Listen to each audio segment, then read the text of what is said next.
అండి ఏదన్నా టేస్టీగా టిఫిన్ చేయాలనుకుంటే ఇలా చేయండి. సగ్గుబియ్యంతో మనకు టేస్ట్ అయితే చాలా బాగుంటాయండి. ఒక కప్పు సగ్గుబియ్యం తీసుకొని వీటిని 2 సార్లు శుభ్రంగా కడుక్కొని ఒక కప్పు వాటర్ వేసి వీటిని ఒక 4 గంటలు నానబెట్టుకోవాలి.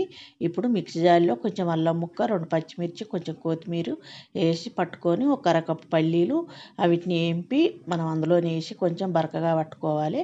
ఇప్పుడు తగినంత సాల్ట్, తగినంత కారం, కొంచెం జీలకర్ర వేసి ఇప్పుడు మనం ఒక ఆలుతో తురుముకొని అట్లా వేసుకోవాలి. పచ్చిదే అది. అట్లనే కొన్ని ఉల్లిపాయలు కట్ చేసినవి, కొత్తిమీర చిన్నగా కట్ చేసి వేసుకొని అట్లనే 3 టేబుల్ స్పూన్ల బియ్యం పిండి వేసుకొని అంతా బాగా కలుపుకోవాలి. మనకు వడ షేప్ వచ్చేటట్టు ఆ కంటెస్ట్లో ఉంచుకోవాలి.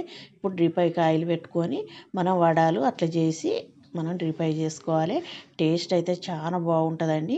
ఇది ఉదయాన్నే టిఫిన్ లెక్క కాకుండా ఈవినింగ్ స్నాక్ లెక్క ఇవ్వచ్చు పిల్లలకు కానీ ఇంట్లో వాళ్ళకి కానీ.